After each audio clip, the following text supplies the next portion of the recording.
Shalom saudara yang dikasih dalam Tuhan, saya Cherry Ashley dan hari ini kita bertemu lagi di dalam My Spiritual Journey. Hari ini saya ingin mengongsikan kepada saudara-saudari semua firman Tuhan di dalam Yeremia 17 ayat 7 dan 8. Mari kita sama-sama membaca. Diberkatilah orang yang mengandalkan Tuhan, yang menaruh harapannya kepada Tuhan. Ia akan seperti pohon yang ditanam di tepi air, yang merambatkan akar-akarnya ke tepi batang air, dan yang tidak mengalami datangnya panas terik, yang daunnya tetap hijau, yang tidak khawatir dalam tahun kering, dan yang tidak berhenti menghasilkan buah. Melalui firman Tuhan ini saudara, apa yang saya rema yang saya perolehi melalui firman Tuhan ini adalah pertama, pengharapan dari Allah. Yang kedua adalah bergantung kepada Allah. Dan yang ketiga, tahan uji. Dan yang keempat adalah tetap berbuah. Dan yang pertama, mari kita sama-sama merenungkan firman Tuhan. Pengharapan dari Allah. Apabila kita berada di dalam keadaan yang takut akan kegagalan, keresahan akan apa yang jadi hari esok, dan ketakutan, kesedihan dalam menjalani kehidupan seharian kita pada saat ini, dan kita harus tetap tenang dan kembali kepada dasar ataupun foundation yang sudah kita terapkan di dalam kehidupan kita. Dan mari kita sama-sama lihat di dalam Mazmur 23 ayat 1. Tuhan adalah gembalaku, takkan kekurangan aku. Kenapa kita takkan kekurangan? Dengan meletakkan Tuhan sebagai dasar yang kukuh, strong foundation di dalam kehidupan kita. Itu adalah karena Tuhan sudah memberikan satu hak yang Tuhan tidak akan pernah ambil daripada kita, yaitu hak pengharapan akan hari esok. So, apabila Anda merasakan pengharapan itu sudah tiada di dalam kehidupan, look up to God. There is always hopes for us. Kita adalah anak-anak Tuhan yang luar biasa, yang pasti dipakai Tuhan dan pasti diberi pengharapan yang luar biasa. Dan untuk poin yang kedua adalah bergantung kepada Tuhan. Kenapa kita harus bergantung kepada manusia dan bergantung kepada kekuatan daging kita sendiri? Padahal kita boleh meletakkan Tuhan dan boleh bergantung kepada Tuhan sepenuhnya, karena Dia adalah sumber di atas segalanya. Dan marilah kita sama-sama bergantung kepada Tuhan seperti anak yang bergantung kepada bapaknya. Dan janganlah kita berjalan dengan kekuatan daging kita sendiri, melainkan berjalanlah bersama Roh Tuhan yang memberi kekuatan di dalam kehidupan kita. Dan saudara, apabila nasi sudah menjadi bubur, makanlah bubur itu dan syukurilah kepada Tuhan. Dan mulai dari saat itu, marilah kita sama-sama mengandalkan Tuhan di dalam kehidupan kita dan lebih menaruh harapan kepadanya. Kita adalah seperti pokok yang memerlukan sumber air, dan sumber air itu adalah Tuhan. Jika pokok tidak merambatkan akar-akarnya ke sumber air di batang air, dan kita tidak mendapat sumber air itu, so kita tidak akan hidup. Jika kita mempunyai hubungan intim bersama sumber kita, yaitu Allah kita pasti dapat bertumbuh dan kita pasti dapat berbuah. Oleh itu, mari kita sama-sama melihat di dalam poin yang ketiga, tahan uji. Bila kita meletakkan Tuhan di atas segalanya di dalam kehidupan kita dan meletakkan Allah yang kudus dan firman Tuhan yang kudus sebagai strong foundation, yaitu dasar kukuh di dalam kehidupan kita, apapun cabaran yang melanda di dalam kehidupan kita, kita pasti dapat tempuhi dengan sabar. Seperti di dalam Matius 7 ayat 24 dan 27. Mendirikan rumah di atas batu.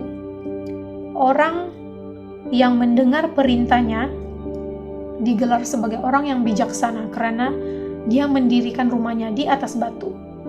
Dan apabila angin dan banjir dan hujan melanda, rumah yang dibina di atas batu itu tidak roboh. Dan apabila orang yang tidak mendengar perintahnya itu digelar sebagai orang yang bodoh, karena mendirikan rumah di atas pasir. Apabila hujan, banjir, angin melanda dan rumah itu hancur dan rubuh. Dan di situ kita boleh melihat apabila kita mempunyai strong foundation, akar yang merambat kepada sumbernya, yaitu hubungan intim bersama Tuhan, kita tidak akan dapat menempuhi cabaran-cabaran yang akan datang. Kita tidak akan stand firm apapun yang akan terjadi di masa hadapan. Dan mari kita ke poin yang keempat, yaitu tetap berbuah. Apabila kita berjalan bersama Roh Tuhan melalui pimpinan firman Tuhan itu sendiri, kita pasti akan berakar. Dan bila kita berakar, kita akan berakar dan merambat ke sumber kita. Sumber kita adalah Tuhan. Dan apabila kita sudah menerima sumber kita, kita pasti akan bertumbuh. Dan apabila kita bertumbuh, dan kita akan berbuah. Dan oleh itu saudara, untuk melakukan firman Tuhan ini mungkin ia tidak semudah seperti apa yang kita ungkapkan dengan kata-kata. Tetapi apa yang kita boleh lakukan adalah melalui step ini. Pertama, selidiki hati kita. Dan yang kedua, bertobatlah dengan sungguh-sungguh di hadapan Tuhan. Yang ketiga, mengalami pemulihan daripada Tuhan, proses by proses.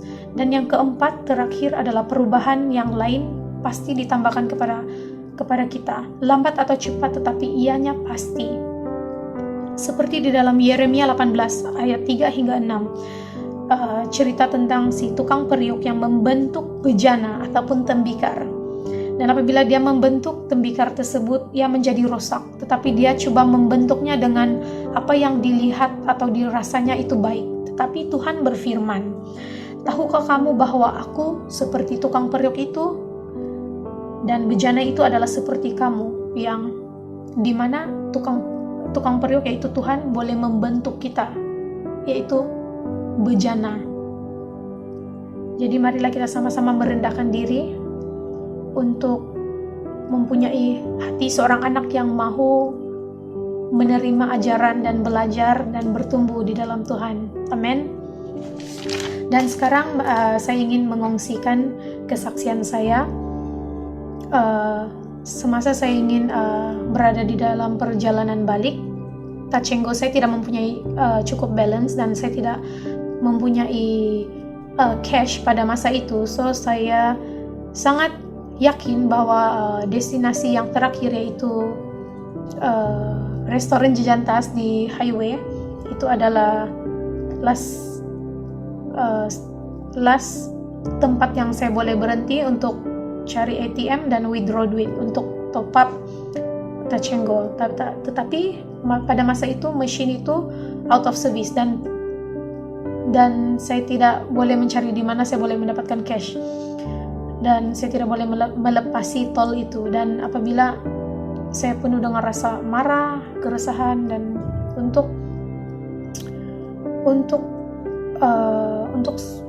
beberapa menit saya tetap kembali tenang dan saya berdoa, Tuhan, apa yang saya perlu lakukan? Dan Tuhan mengirimkan saya seseorang dan dia datang kepada saya, berapakah cash yang engkau perlukan? Dan dia berikan saya, dan dia kata, nanti kamu transfer menggunakan itulah bank account. So saya sangat terkejut karena sebenarnya Tuhan melihat kita, Tuhan mendengar isi hati kita, Dia melihat hati kita, dan pengharapan itu sentiasa ada jika kita berjalan di dalam roh Tuhan, di dalam kasih Tuhan. Tuhan itu sentiasa ada. Dan marilah kita sama-sama bina strong foundation di dalam kehidupan kita, akar yang teguh. Dan sekarang mari kita sama-sama berdoa. Tuhan, ubah hati kami Tuhan untuk jadi seperti Engkau Tuhan. Biarlah kami bersungguh-sungguh untuk mencari wajah-Mu Tuhan. Biarlah kami bertaubat dengan sungguh-sungguh, dengan kasih, agar kami mempunyai pengharapan yang baru untuk berjalan bersama-sama Engkau Tuhan. Biarlah kami ini Tuhan, generasi-generasi yang meletakkan pribadi-Mu dan juga firman-Mu sebagai dasar yang kukuh di dalam kehidupan kami Tuhan, agar kami ini tahan uji Tuhan. Agar apapun yang kami lakukan Tuhan, itu semuanya berkenan di mata Engkau Tuhan, dan biarlah segala kehendak-Mu Tuhan itu yang terjadi, dan biarlah kami terus berjalan, dan biarlah kami menjadi bejana-Mu Tuhan untuk menjadi anak yang penuh dengan kerendahan hati, untuk mau dibentuk dengan baik ya Tuhan. Terima kasih Allah Bapa di surga atas segala pimpinan Engkau Tuhan. Terima kasih atas segala kasih berkat-Mu, penyertaan Engkau Tuhan. Terima kasih atas berkat yang Engkau curahkan dalam kehidupan kami Tuhan, karena Engkau luar biasa. Terima kasih Allah Bapa di surga.